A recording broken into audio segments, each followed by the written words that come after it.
Bismillah, alhamdulillah, salatu wassalamu ala rasulullah. Assalamualaikum. I am Ahmed O'Keefe, host of the NYCMC Business Incubators Virtual Business Program. Of course, you know the NYCMC. It's a 501c3 nonprofit organization home to one of the fastest growing Muslim communities in New York City. It serves 1,200 members every week. It has various branches, including Masjid Isa ibn Maryam, the FCAD Institute, teaching Arabic and Islamic studies, the NYCMC Foster Care, the NYCMC Angels, providing COVID relief, Wellspring School, a full-time school for children, the Hatebusters, a national anti-islamophobia campaign, and of course, that's the NYCMC Incubator. Now, the goal of the Incubator program is to provide the mentorship, expertise, and networking needed to help new and amplify current entrepreneurs. This virtual business program is aimed to help us sharpen our skills and business knowledge. It is a 10-week program. Tonight is session 5. We're going to have our speaker present for around 40 minutes, and for the last 20 minutes, we'll open it up to Q&A. We are live on YouTube tonight and have an invite open to everyone to join us on Zoom. If you've joined us on Zoom, please behave yourselves. We will unmute you when it's time to ask a question. Raise your hand using the buttons provided by Zoom, and we will address you as the time is appropriate. Tonight, we are blessed to have Sister Nilly Naseer-Farooqui, an entrepreneur, computer scientist, philanthropist, peak performance speaker, social media influencer, and TEDx speaker. She's currently a systems analyst with Northwestern University and lifestyle blogger whose profile, Words Behind a Smile, caters to an audience of over 10,000 worldwide. She has been mentored by renowned author Jack Canfield and is a certified Canfield trainer teaching his success principles. Her philanthropic work includes serving as an ambassador and prevention education speaker for Shared Hope International, a nonprofit organization dedicated to rescuing and restoring human trafficking victims. Tonight, she's going to address us on the topic of taking care of yourself, 10 self-care strategies for growing entrepreneurs. Sister Nilly, welcome. Thank you. Thank you so much for that wonderful introduction, Ahmed. Assalamu alaikum, everyone. I'm Nilly. I'm here to talk about self-care for entrepreneurs because, yes, you need it. I feel when you get into this line, you're here to serve others, whether it's a product or service. You're trying to better other people's lives with this great passion. And with this passion, I feel like it's almost too easy to lose sight of yourself because this business of yours becomes your obsession almost. You can't see anything past it. I know I couldn't. And COVID was a blessing in disguise for me, actually, because it made me focus more on taking care of myself instead of constantly running around with no break. Before the lockdown in March, I was up to my neck in deadlines, speaking engagement preparation, starting my second business with barely enough sleep, marketing, packaging, all of it. So when the lockdown actually happened and a lot of events got canceled, I was at a halt. I mean, there was nothing I could do to move it forward. So I had no choice but to sit and patiently wait. And in that, I felt this burden come off and finally felt this sense of relief that I hadn't felt in so long. And I felt the need to recharge.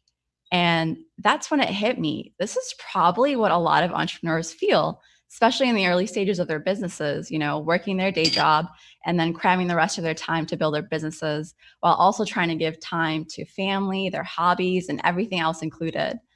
And I realized how easy it is to forget to take care of yourself while trying to take care of your business, especially because in our work culture, we tend to celebrate the hustle and the hard work and basically reward those who don't have time to sleep, eat, relax, rest, or anything. And that in itself is so unhealthy, and it creates an unrealistic expectation that can result in burnout, stress, health problems, and just so many other issues. It's almost as if we're set up to be miserable. So what does this all mean? It means that you're not doing you or your business any favor by not taking care of yourself. Self-care sets you up mentally, physically, and emotionally ready and prepared to handle the demands of a busy lifestyle. So tip number 1 is to breathe. And this seems easy and we're all doing it without thinking, but how are you doing it exactly? If you want an easy way to know whether you're stressed or not, look at where you're breathing from. A lot of us subconsciously are holding our breaths right now.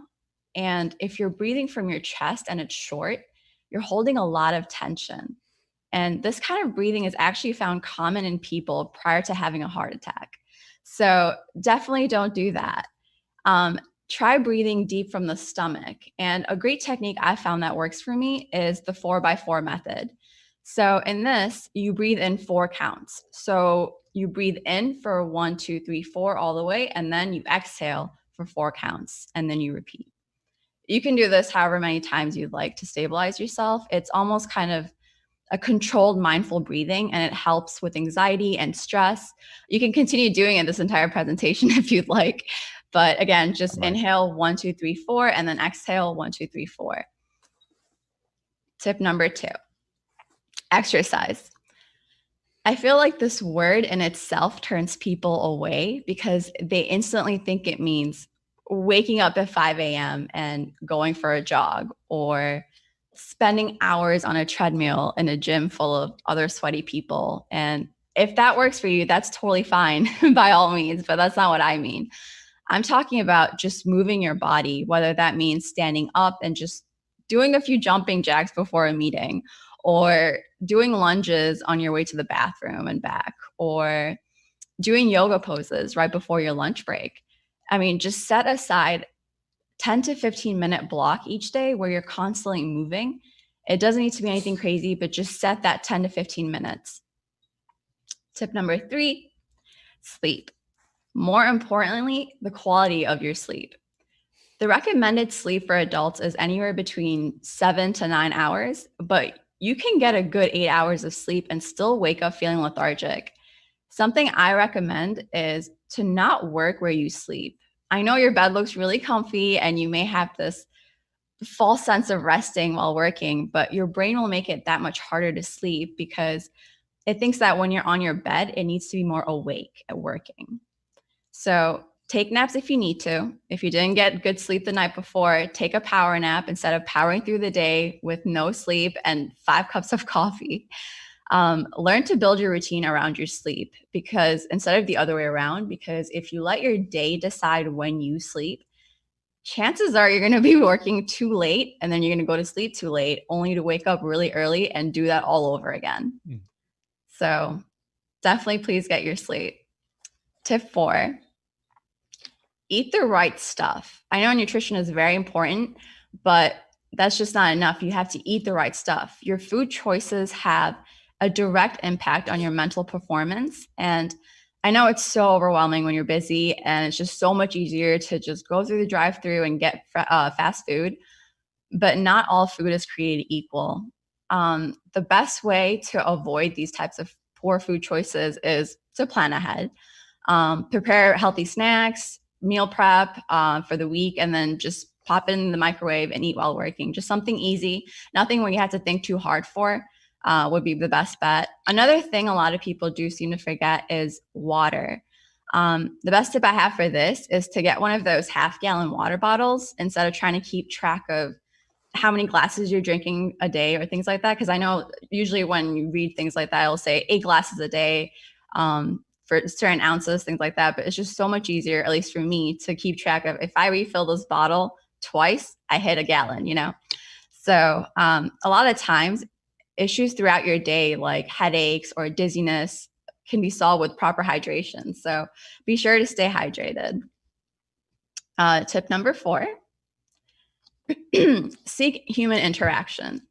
Loneliness can take a psychological toll and even contribute to physical health problems. When it comes to our business, we may never see our customers or our vendors face to face. And a lot of times our social life takes a hit because of our business responsibilities as well as family responsibilities. Anytime you can take away, you don't seem to have any time left over for social life. So we have to take a proactive approach in trying to get face time with other human beings that don't remind you of work. That is very key, because you don't want to just keep talking with a coworker about work again. You don't want to sit there talking with a business partner about work. You want something that just takes you away from work and build an actual deep connection with the human being. So whether that's a phone call, FaceTime, watching a movie over Skype with friends. I mean, I've seen it all this quarantine. It's just get that human interaction. Even when there's a pandemic going on, it's possible. Tip number 6 is to get outside. There have been studies that stale air can decrease productivity. And since that means longer working hours, it's better to just get some sunshine, whether that's working by your balcony or your patio. If you're operating from a warehouse with no windows, for example, just take the time to get some fresh air, even if it's for 5 minutes. If there aren't any built-in reason to move during your day, find an excuse to move. For example, I know before the pandemic, instead of eating lunch at my desk, I would either walk to a cafe or a sandwich shop, bubble tea, whatever it may be. And now that everything's in a lockdown, just a quick stretch or walk around the block is also helpful. Tip number 7 is to create a workspace you love. Where you work is most likely where you'll be spending a majority part of your day. So be mindful in how you design that space, because it can impact your happiness and make you feel motivated, or it can make you feel suffocated. That's why you see a lot of these tech startups investing heavily in different office spaces for their employees. It may look like they're throwing away money, but there's plenty of research to support design spaces that they can increase productivity and happiness.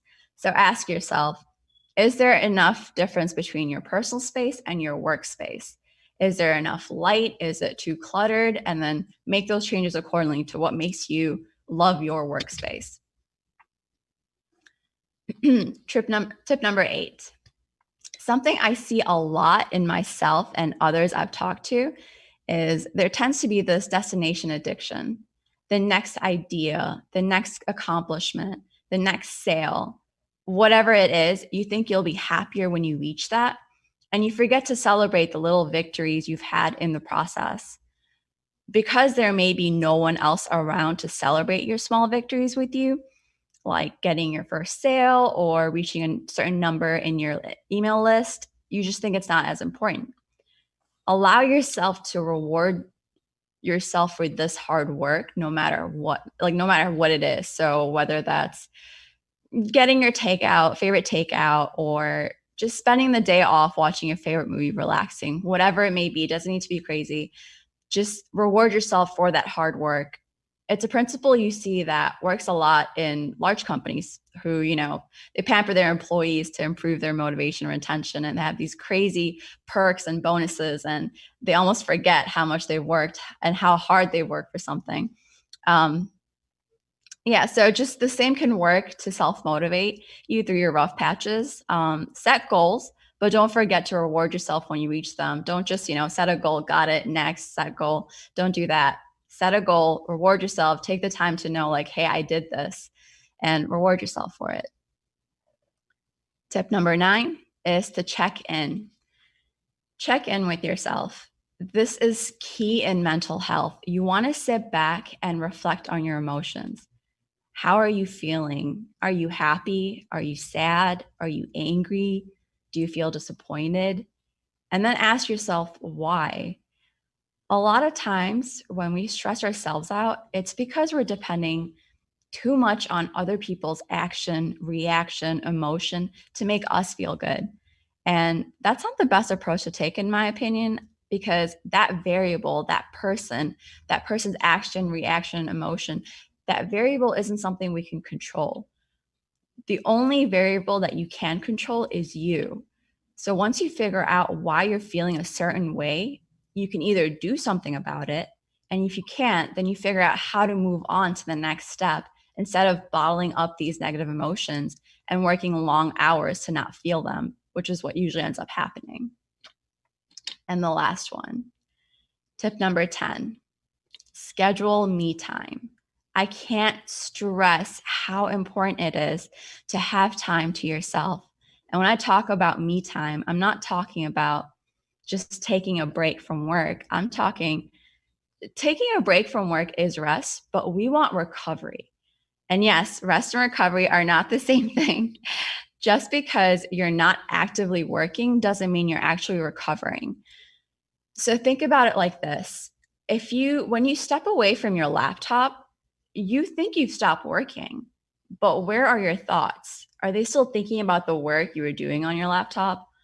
Are they drifting to thoughts about how unproductive you're being by not working right now? If they are, then you're not recovering. At its core, self-care is an intentional act or decision that places you and your needs at the forefront. You get to focus on you and what you want to do without compromising because you feel like you have to for someone or something else, including your business. And for most of us, that's where we resist recovery because maybe we pressure ourselves too much. We're like, no, we have to get this done. I'm not going to give myself any break until I get this done. Or we feel like we don't deserve it, whatever it may be. Take this time for yourself and think about what makes you feel good and happy. Self-care turns the compass needle towards ourselves for once, because most of us are so good at taking care of others and things other than ourselves.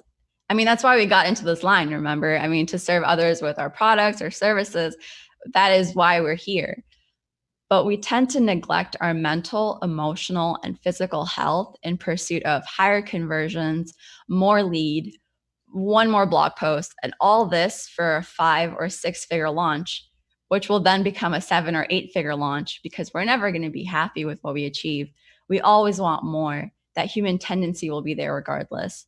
So I think it's time to change that and think about what's good for us in the long term. Thank you. Excellent. So I'm going to turn off the slideshow so I can interact with folks a little better. And let me take 1 second. So let me ask you some questions. And looks like we got through a little quicker than anticipated. So if people have questions, they want to raise their hand in Zoom, or if they're in YouTube, not on the Zoom, feel free to type in any questions you might have. But so for me, for right now, let me start with this. What do you see as the consequence of letting these things go? Like, this is an example. I can tell you, having run my own businesses, it is very difficult to put things away. Even when, you're at home and I'm with the wife and kids, my brain can't stop thinking about this or that with work. So what are the outcomes of not taking that action? And not just this one, but all the other actions, the tips that you had. And maybe people who are struggling with it, what advice can you provide them? Well, in terms of consequences, it's taking a toll on your relationships first and foremost. So what if your business does really well if you have no one to celebrate it with? So I think taking care of those relationships is one of the biggest consequences. But my thing is that you can't take care of others unless you have taken care of yourself. You and yourself are a vessel. If you haven't been taking care of yourself, you can't really pour that care out to anyone else. So that would be the biggest consequence, and what would happen if you didn't start taking care of yourself in these regards. And for people who are struggling with that, are there thoughts or strategies specifically to overcome, I guess, the intrusive thoughts or what have you? You have to train it to not immediately. So intrusive thoughts are just that, they're intrusive. So you can either decide to act upon them or just kind of let them pass by like a cloud. So if you think, okay, here's an intrusive thought where I need to go work on it right now, even though I'm Sorry, I had accidentally unmuted you as we were getting some background noise. If you could unmute yourself, Sister Nilly.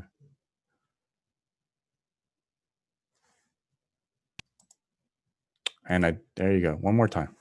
Can you hear me? Yes, now I can. Okay. Sorry. I'm sorry, what were you saying?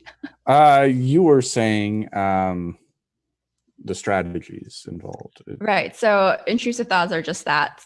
If you get a thought saying, hey, I need to go work on this right now, even though you designated this time to spend with your family or give this time to yourself, that intrusive thought will be intrusive and you can just let it go saying, no, but this is my time. And you have to discipline yourself just like anything. You're not going to wake up one day and magically be like, I'm fine. I can take care of this and 100 other things.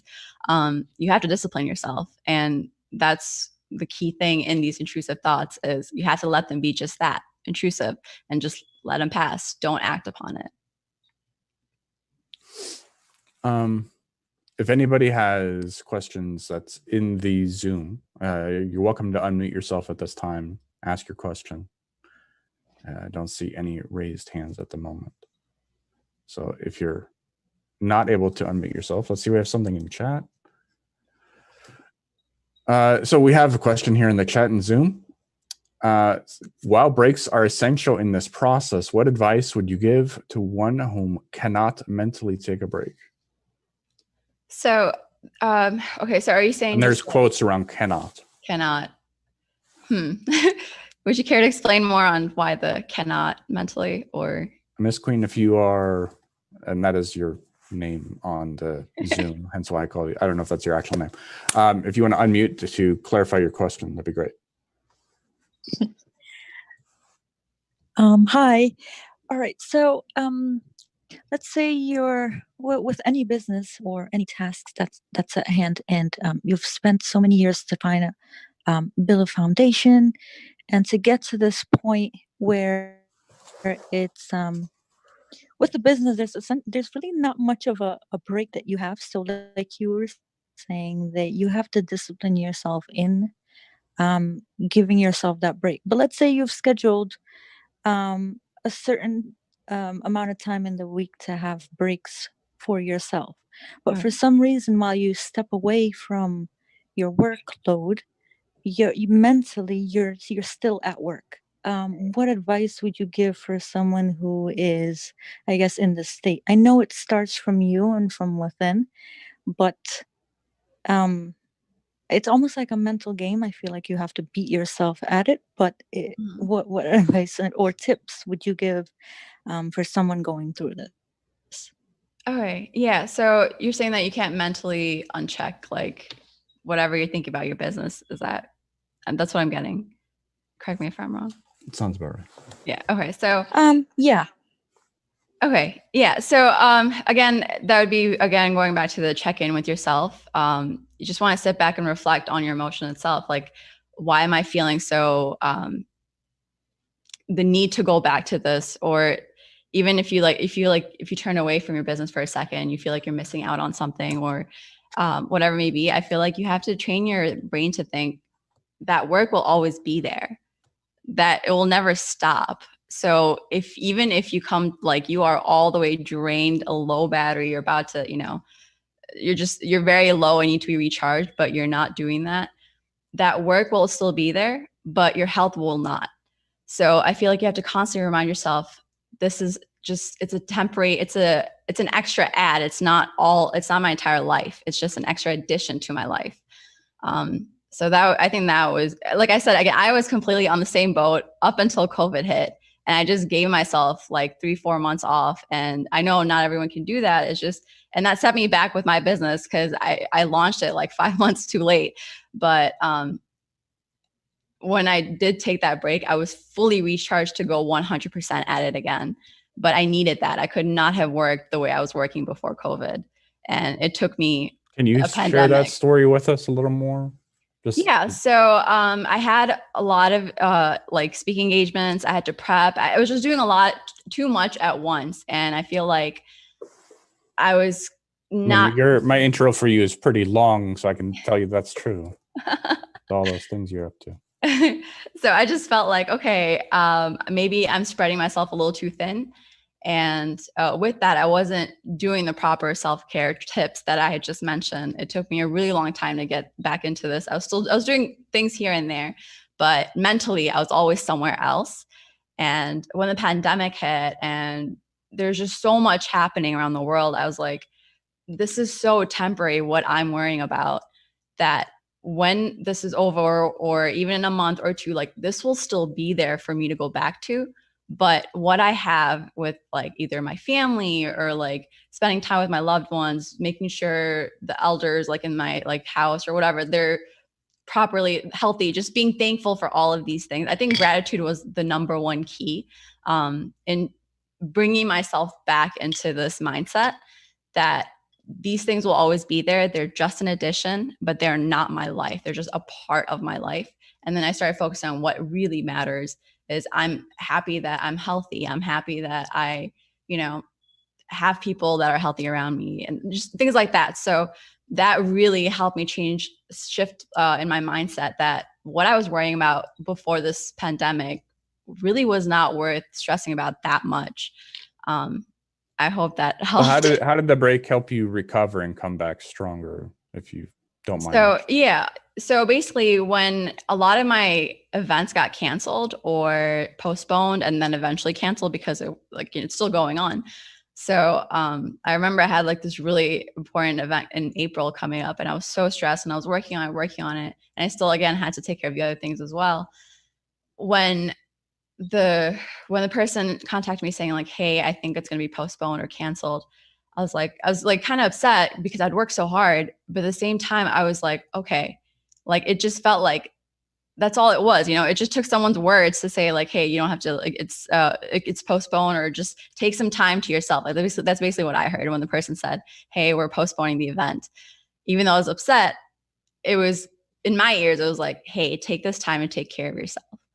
So that's what I did. And basically everything I just mentioned is what I did. That's where it came from. It took me good 4 to 5 months to do this. It was not an overnight change. I was still worried. You know, working with vendors, I was like, you know, how am I going to ship things? Everything is completely stopped. You know, there's a lot more like, just everything was so like, I had no control over it. Sure. And when I realized that, I was like, okay, like how much more can I stress over this? It's not doing me any good. It's not doing the business any good. It's not doing anyone in my life any good. So I just, you know, I took a step back. Miss Queen, you had raised your hand again. I have how would one deal with failed expectations when you've put in all of this effort and energy towards I guess a project? In your case, you expected to have something in May, and then, you know, you put your best into it, and then someone just, you know, say these words to you. How do you deal with it? I took it, like I said, I was upset. I'm sorry? Like a tip of how to deal with it. That's Yeah. So I had lost a lot of like things that I was working on this year, but I took it as a blessing in disguise. It just, like I said, I would not have realized how much I needed the self-care had all of this not happened to me.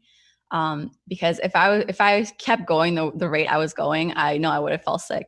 I don't know how extreme or how, like, you know, but I know for sure I would have felt sick just with the stress and just how much I was worrying constantly. I would say take everything as like a blessing in disguise. If something doesn't work right now, like just even this event, it came out of nowhere for me. It was like I was so happy when the other ones were canceled, and I was like, hey, there are still virtual events, like, you know, things like that. So being able, if I didn't put my energy in that, I was able to put my energy into this.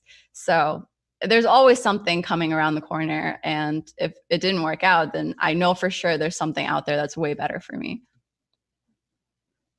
Yeah.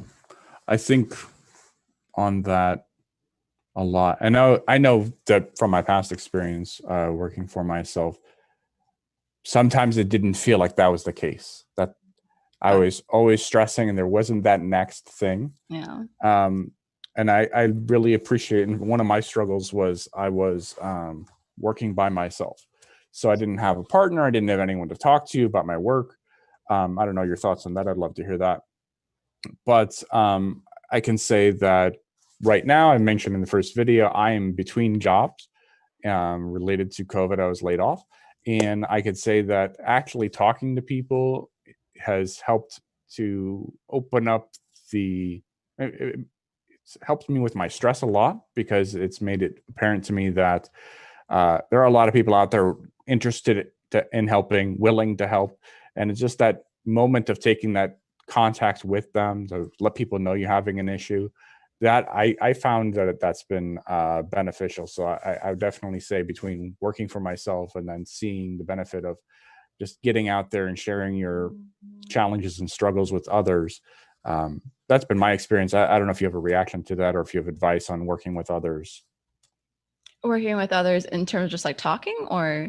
Yeah, I mean, first of all, specifically, we're here for entrepreneurs, right? So is there yeah, so I'm actually a concerns about one-woman working kinda by show. yourself or working with other people? Yeah, so like I do everything by myself. So that's why I was so stressed, because, you know, whether it was marketing, packaging, just everything, you know, figuring out designs and working with color, like I was literally just all these roles into one person, and then some for, like, you know, everything else happening in my life. So it just felt so, like, I felt great when I was doing it, because I was like on this adrenaline rush, but like after, I was kind of like, how long can this last? You know, it's just gonna be some, like, it's gonna get to a point where I'm completely burned out, and I'm like, I just, you know, and I won't be able to handle anything.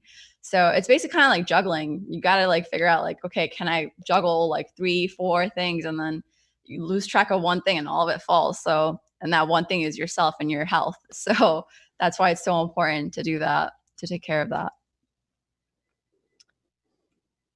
Does anyone else have questions from the chat? I can continue. I can just keep talking forever if you guys don't stop me. So let's see. Yeah.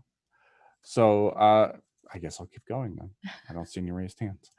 So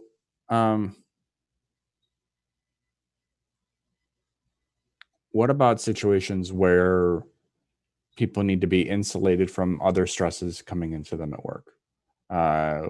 As you said, there's everything related to COVID. And I mean, earlier in the year, literally the world was on fire. Australia, California, we almost had World War III with Iran. I can't all believe these it's been the things. same year. I know, right? So all these things are happening outside in the world, and of course, COVID. How do you have advice or recommendations in helping a person keep their, I guess, focus in the right place? So just your thoughts on that. Yeah. Again, it goes back to gratitude. I read this one thing somewhere where it's, if you woke up for all the things you prayed or were thankful for yesterday, what would you wake up with?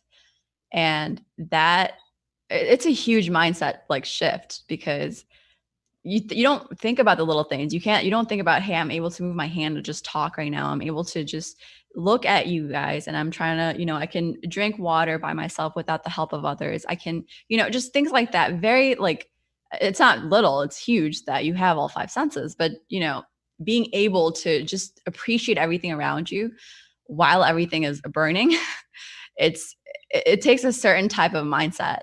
And like I said, it does not develop overnight. It's something that you have to keep working on. And just every little thing that, to my heart, that I feel like, okay, I'm so grateful for this. Like, I would just say, like, alhamdulillah, like, I am just, even like the slide, just get into that. It puts you in like a attitude of gratitude mindset.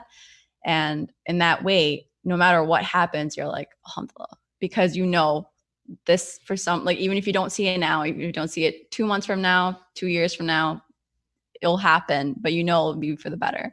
So, yeah, it just, that was my one thing, was the shift in my mindset and how I saw things. If, like, you know, whether if it was like job loss, it's like, okay, my family is healthy and they're alive.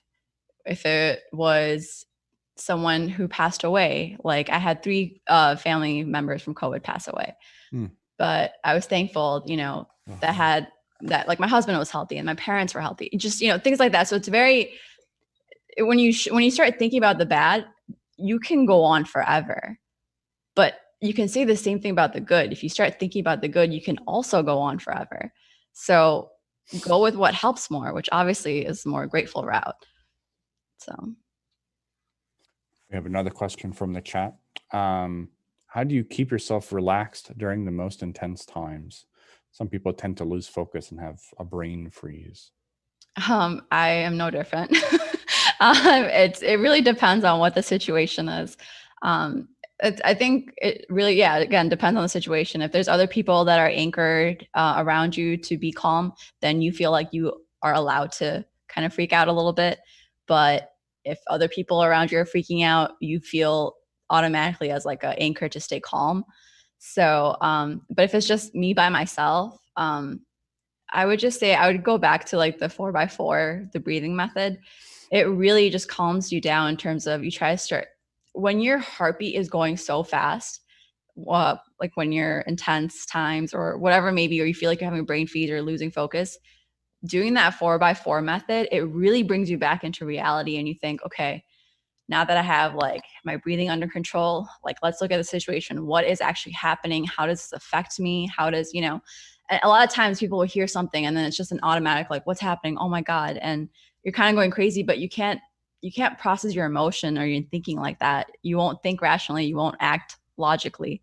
So, which it sounds silly, but like that breathing method, that 4x4, it really helps. I know it just sounds like, okay, wow, like 4x4, like, but try it. It really, really makes a difference. Yeah, thank you. So I know we had a couple of people join. If anyone has questions, feel free to raise your hand, unmute, and we can ask your questions, or you can drop them in the chat here in Zoom. I know that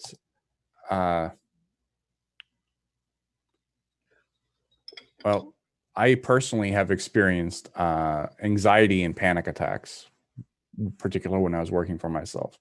And a lot of what you described, for example, like the breathing techniques, I tried really hard and it did not cut the mustard, as they say. So what advice do you have for people who might be feeling like they're losing control or things like that? Where's the line that they might want to draw for themselves between trying to handle everything themselves with the advice that you've provided and seeking outside help? Well, I mean, if it gets to a point where you feel like I can't, I've tried everything I can and I still can't handle or deal with these emotions or the problems I'm facing, then definitely seek professional help. That's what they're there for. You won't be able to solve every problem in the world by yourself.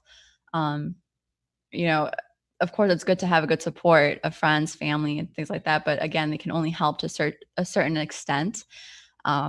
You can vent to them, you can talk out your thoughts and emotions, but they can only help to a certain degree. They can't give you professional advice. They can just listen. They can be a good lending ear and give it as whatever advice to their capacity that they can give. But at some point, if you need professional help, that's where you have to go and look for it.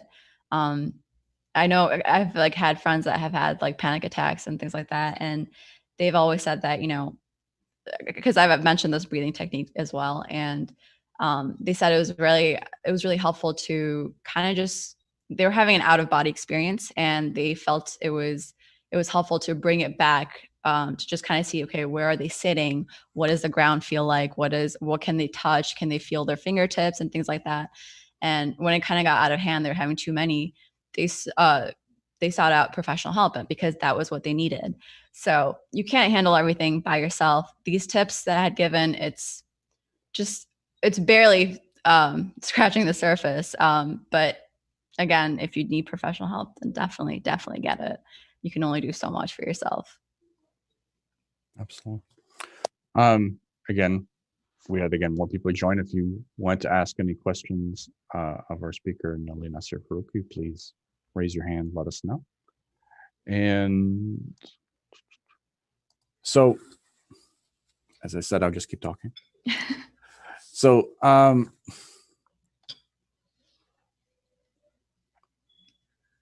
what about taking the time? A lot of people have busy lives, and I've seen a lot, especially there's pressures on a lot of women, on mothers, to play the role of doting wife, cherished mother, and also, trying to be this entrepreneur. Is there thoughts on how to balance, particularly with family, how to play this role of being dedicated to your family while dedicated to your business? Something specific we can point to for us? So again, this goes back to when I was talking about how just as entrepreneurs, we're very good at taking care of others than ourselves. So in this, I feel like this is why it's so important to talk about healthcare or self-care, because we're so busy taking care of everyone and I don't think that ever gets neglected in a way, because I feel like, at least as a woman, I feel like I tend to go towards like, okay, what do other people need? Are everyone taken care of? And I've seen this in my family. I've seen it in my husband's family. They're just like women in general. We tend to take care of others and kind of put ourselves almost kind of last. But in that, which is why I said like self-care is very important, because we tend to care of everyone but ourselves. And it's always going to be a juggle. I mean, there's going to be so when I was talking about the juggling analogy, there's going to be some balls that you drop, but it may not be glass balls, it may just be something plastic. So I feel like in every aspect of your life, you have plastic and you have glass balls that you're juggling. So it's okay to let go of one plastic one in one area to make sure that one glass one stays up in another area.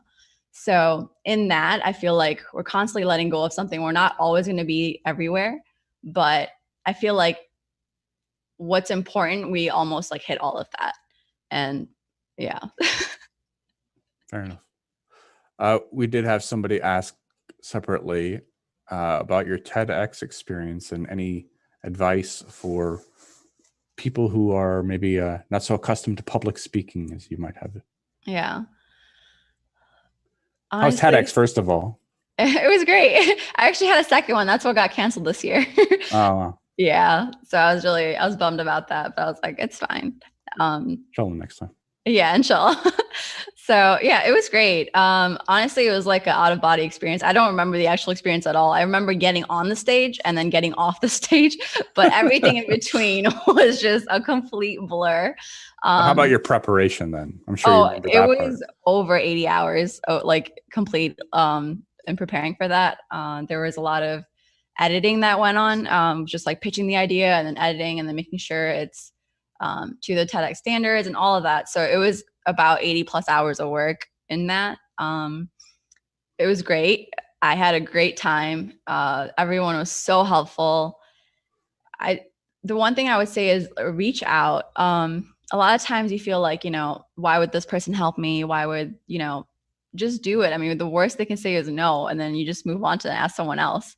So I think the best thing I've learned through this process is always ask. Just ask for what you want. And if they say no, it's like, well, you end up back to where you were originally, which doesn't hurt you at all. But if they help you, then great. Like now you can, use that help and get to where you need to. So yeah. What specifically are you thinking of?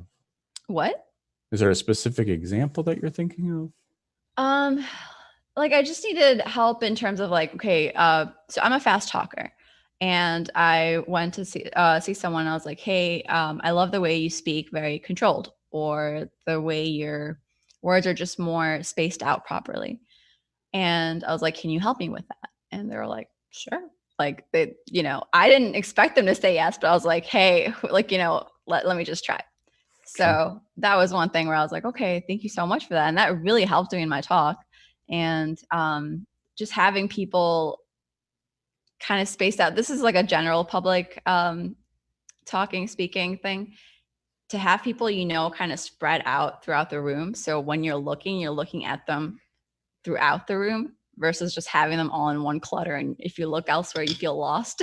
So just have people, kind of scattered around and look at them. Okay, excellent. Thank you.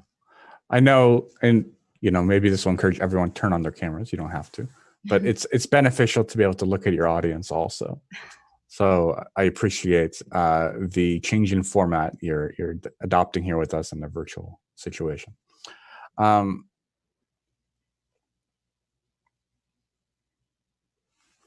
with me one second.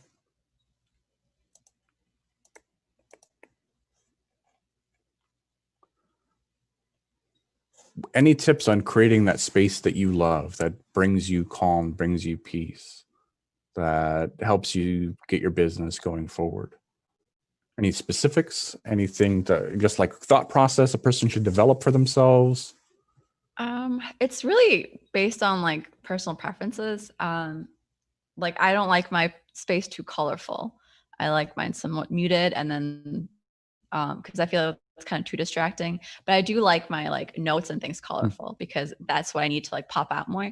I don't need the background to be popping. So just it's really personal preference of what makes you focus the most. And that's So the goal, is to focus, or is it something else about the workspace? well, the workspace, like you want to make sure like you like there's a certain area in my like home where I come to a lot where I'm just like, oh, this makes me feel like at peace and safe. Just, there's always that one corner in the house that you love more than the others. Make that your workspace as well. You just, when you come to your workspace, you don't want to feel like, oh my gosh, like I don't want to do this all over again, or I have all this to do. But when you get there, you're like, oh, like, okay, I'm ready. Or just like you like being there.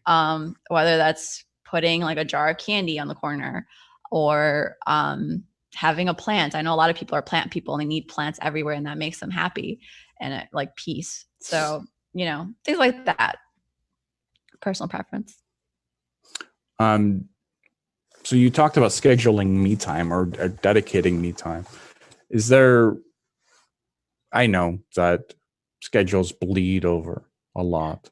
And obviously we talked about briefly already the fact that it's hard to put it down, Right. Hard to put that away. Is there some specific thoughts you have about setting a routine for business, or is it better to let things flow organically with what the needs may be at the moment? Or are there some guidelines or advice you can provide to people on that? I think it's pretty much free flow. Maybe like we do like once a month thing where it's like a little larger. Like self-care doesn't need to be anything extravagant. It doesn't need to be like a large vacation you take internationally to some island. It doesn't need to be a week you take off and go hiking. It doesn't need to be anything that crazy. It could just be like as simple as like sitting with a cup of coffee outside on a porch, just trying to keep your like mind blank. Like it could be as simple as that. But so in that case, just take as you need. I do think it's good to take like at least like 2 to 3 days off every like 2 months just to completely like cut off from everything. But again, I know that can't be possible for everyone, but just in general, you know yourself best, and you know when you need to give yourself that grace and time. Even if you think like, no, I need to finish this, you know yourself, and you know, if I keep going like this, I'm going to be burned out. So, yeah. Are there specifically on the nutrition? Is there, I don't know if that's related to time or if it's related to organizing yourself, but how would you help somebody or advise somebody to get their nutrition straight for the purpose of course, putting your body, putting your mind and heart and everything in place in order to move forward your business? Yeah. I think a lot of times when people think of meal prepping, or they just think of, I need to, if they just think of nutrition, they're like, okay, the best thing for me would be to set aside these meal plans and then make them and prep them and stuff like that. And they get a little too crazy. They get like, okay, this would be a great time to try this diet, or this would be a great time to try this. And they fall off of it just as fast as they got on it. And in that, they didn't help anybody. Maybe they last like a month, and then after that, they're back on track. They're off track. They're back on track of not eating healthy. And just don't do anything crazy. Just whatever you would eat if you weren't this busy, make more of it, and just portion it off for throughout the day, and then do that. But don't go crazy. I feel like the same thing with like workout. My husband tells us all the time, he's like, it doesn't need to be some crazy type of workout that you're trying for like a few days and like a month, 2 months, and then you're back.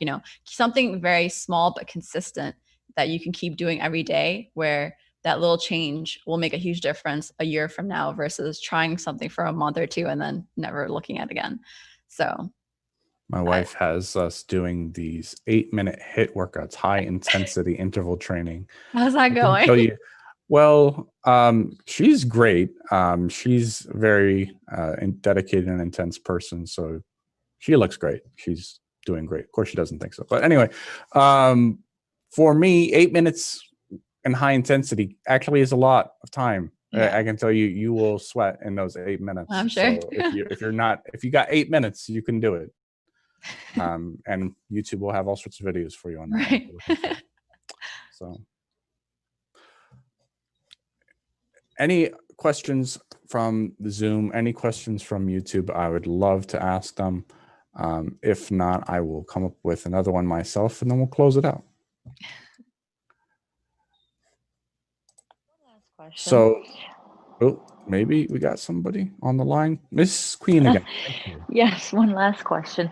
Let's say you're an owner of a business and you have a few employees, and you can see a struggle within them. And obviously, if you're struggling as an individual, for the most part, your surrounding or your work ethic would I guess what's the word I'm looking for? Wouldn't be like that. How would you kind of, as a leader, guide them to be the best individual, but to just come to work prepared for, the task at hand? Can you restate that one more time? Because unfortunately, your audio cut out. You said, as a leader, and then it cut out, and then come to work with the task prepared or ready for the task. As a leader, how would you guide your, I guess, employees to come to work to just handle the task given to the best of their ability? So leadership and motivation advice, I suppose. All right. So at least with mine, so I actually don't, it's just me. I, for right now, handle my own business without any employees for right now. But I mean, it would just be like any other situation. It's kind of like think of it as, a lot of times I've seen that, like, in businesses when there are employees, like it's almost like a family type of dynamic. And, because this business is your baby, and whoever is helping you with it, they're just their family. So I would kind of approach it the same way in terms of, think of like two like friends that you're really close with, but they don't get along as much, but they're there for you. And you kind of need to remind that the main goal here isn't, one person's dislike or another person's like over one another. It's how can we help this company? And I mean, obviously, if they're your employee, then you chose them correctly, and they know that your mission statement for your business, and they know what they're there to support. So in that case, I mean, I would just, again, kind of go back to remind them like, this is what we're here for. And yeah, that I hope that helped. I don't know. I don't know if there's a follow-up there, Miss Queen. Yeah. She's good. So with no other questions, I will go ahead and say thank you once again, Sister Nilly. Thank you everyone who attended here in Zoom and who was watching on YouTube. And inshallah, we will see you all next week. It will be on Tuesday at 6 p.m. And we will have, I believe it's Brother Adam Tawfiq. Let me double check the schedule. And I am absolutely correct. Adam Tawfiq, addressing closing the deal. He's a whiz at sales, and I encourage you all to check that one out. Look for the email from us a little bit later in the week. And with that, we will conclude. Alhamdulillah, salatu wassalamu ala rasulullah. Wallah sarrina wa insana la fi khusrin alladhina amanu wa salihati wa tawas bil haqq wa tawas bis sabr. Thank you, everyone.